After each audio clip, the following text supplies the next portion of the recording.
Halo, terima kasih sudah mampir di channelnya Keep Strong. Hari ini aku mau cerita-cerita aja pengalaman aku gitu, berobat apa aja.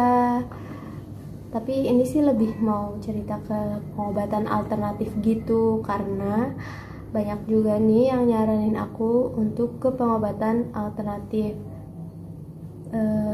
Macam-macam sih yang mereka kasih tahu ke aku, pengobatan alternatifnya macam-macam metodenya gitu.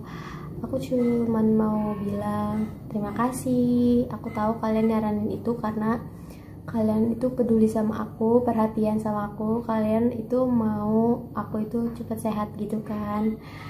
Nah, tapi aku itu udah pernah gitu, bahkan dulu tuh sudah banyak ke pengobatan alternatif gitu, banyak dengan berbagai macam metode itu udah aku coba, mulai dari batu yang ditempel-tempel, dipijit, terus minum ramuan, jamu-jamuan gitu, terus di bedah pun aku juga pernah, walaupun bedahnya itu nggak masuk di akal gitu loh. Dan aku mohon maaf banget kenapa aku selalu nolak saran kalian yang ke pengobatan alternatif, dikarenakan aku sudah trauma karena pengobatan alternatif yang terakhir itu bikin aku trauma, bikin aku takut. Kenapa? Ya karena itu bedahnya tuh nggak masuk di nalar gitu loh. Terus jadi aku itu sebelum aku ketahuan autoimun, aku itu dibawa ke salah satu alternatif yang terakhir ini, yang di bedah ini, di Jawa Barat. Dan itu aku dibilang kista hati sama batu empedu. Nah, ya udah tuh aku disuruh sama, aku panggilnya Bu Haji. Akhirnya aku dibedah dan kalian tahu nggak, bekas bedahnya tuh nggak ada, hilang selama seminggu itu hilang. Pas bedah itu lucu sih, antara lucu dan menakutkan gitu ya. Jadi dia tuh udah sebelumnya tuh bawa kayak kain putih gitu. Jadi dia tuh sebelum ngebedah dia tuh berdoa dulu gitu ke pasien-pasiennya. Terus dia tuh ada jarum suntik, ada pisau bedah, karena pisau bedah pokoknya. Nah, kalian tahu nggak, pas sebelum ngebedah itu katanya sih dibius, aku nggak tahu itu beneran apa enggak. Dan tahu nggak sih, dia nyuntiknya kayak gini dari atas, jelek, nyuntik di perut aku gitu loh. Nah, emang sih baal gitu, nggak tahu kenapa bisa baal gitu. Pas udah nggak berasa, dia mulai ngebedah dan itu rasanya kayak dikobok-kobok gitu perut aku, karena kondisinya sadar dan aku ngeliat perut aku dibedah. Jujur aku nangis di situ, panik. Terus selesai operasi dia tuh cuman kayak dirapetin. Nah, si kista sama batu empedunya tuh ada gitu loh, dia bawa, tapi aku nggak tahu itu betul apa enggak.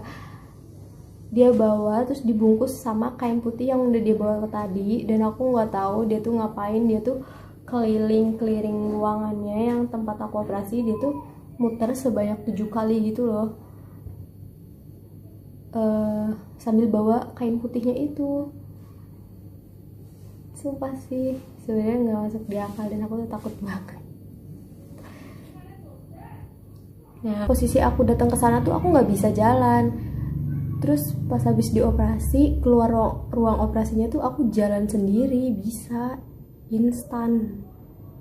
Tapi ya nggak lama juga sih terus bisa jalan. Terus aku juga sehat cuman sebentar doang, paling 2 minggu juga nggak ada sih. Terus seminggu kemudian pas plaster dibuka itu gak ada bekasnya sama sekali. Tapi kalian tahu nggak sih, waktu masih di plaster di rumah, aku tuh coba minum. Dulu memang masih bisa makan minum ya, coba makan minum deh. Ternyata aku ngerasa ada air yang keluar dari perut aku gitu, dan aku ngeliat kalau perut aku tuh bolong gitu. Itu cuman aku yang bisa lihat, orang-orang sekitar aku juga nggak ada yang bisa lihat. Dan ya, karena aku itu bisa ngelihat juga, kalian tahu nggak sih apa yang aku rasain? Setiap malam di rumah aku tuh selalu didatengin secara goib. Walaupun dia cuma mandang aja gitu dari jauh, tapi kan tetap bikin nggak nyaman ya. Jujur aku agak sedikit takut sih, walaupun nggak takut banget, karena dia cuma diem aja gitu mandang aku dari jauh. Dan dia juga selalu, setiap aku di ruqyah, dia tuh selalu datang, tapi dia tuh cuma bilang assalamualaikum gitu doang. Terus dia bilang, itu secara goib ya, dia bilang katanya, jadi itu kan ditanya sama ustadku tuh pas dia datang, kamu siapanya, katanya gitu kan. Saya katanya neneknya. Terus dijawab lagi sama ustadku, katanya nenek dari mana gitu kan, tapi dia nggak jawab katanya. Itu secara goib ya, dia bilang katanya ini anak cucu aku lagi diapain, katanya gitu.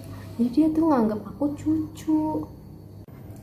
Nah, dia itu nggak jawab dia itu dari nenek dari mana gitu kan. Tapi karena aku udah sering cerita kalau dia tuh sering datang, dan kebetulan pas ngeruqyahnya itu emang di jam-jam dia sering datang gitu, jadi kita udah tahu itu nenek yang dia maksud tuh nenek dari mana gitu kan. Nah, tapi akhir-akhir ini dia juga udah nggak datang karena aku dapat kabar kalau dia itu udah meninggal. Dan ya udah, aku sekarang udah bisa lebih tenang aja gitu. Tapi ya gitu, aku nggak tahu ini tuh ada efek pengobatan itu tuh ada efek sampingnya atau enggak. Waktu di pengobatan yang di bedah itu, aku cuman disuruh minum air putih yang dalamnya itu udah diisi kertas gitu, ada baca-bacaannya gitu. Dan lucu lagi, aku tuh padahal aku belum buka kertasnya gitu loh, tapi aku udah lihat kayak sebelum dibuka, tapi aku udah lihat kayak ada tulisan, tapi dia tuh dibentuk kayak gambar apa sih ya, kodamnya gitu loh, kayak syekh gitu gambarnya. Kertas itu pas untuk ngebuktiinnya, waktu itu aku buka tuh air minumnya, terus karena kertasnya waktu itu udah sobek-sobek di air minumnya itu, jadi aku keluarin itu, padahal udah hancur banget kertasnya, tapi aku susun lagi karena aku penasaran banget untuk buktiin, karena kertas itu tuh nggak akan hancur sebelum airnya itu habis. Jadi kalau airnya udah habis, kertas itu baru hancur gitu. Tapi kalau misalkan airnya belum habis, belum boleh diambil gitu kertasnya. Jadi pas sudah habis hancur, aku susun lagi tuh kertasnya. Ternyata bener dong, gambarnya sesuai dengan yang aku lihat. Nah, gambar hodamnya itu bawa kayu persis sama kayak yang dibawa sama Bu Haji. Mungkin kalau di kedokteran itu dipakainya kayak stetoskop gitu ya, tapi Bu Haji ini pakainya kayu. Nah, itu ada di gambar itu, di kertasnya itu. Nah, sampai di sini mungkin kalian bisa mengerti ya kalau aku itu udah nggak mau lagi gitu ke pengobatan yang kurang masuk di akal gitu. dikarenakan aku juga ada masih takut, masih trauma gitu. Jadi aku mau fokus ke dokter aja udahlah, yang masuk di akal. Sakit, tapi sakitnya jelas gitu loh, bisa diterima di nalar gitu, ya udah terima gitu kan, bisa nerima gitu. Tapi kalau pengobatan alternatif gitu kayak nggak ngerti lagi deh. Terus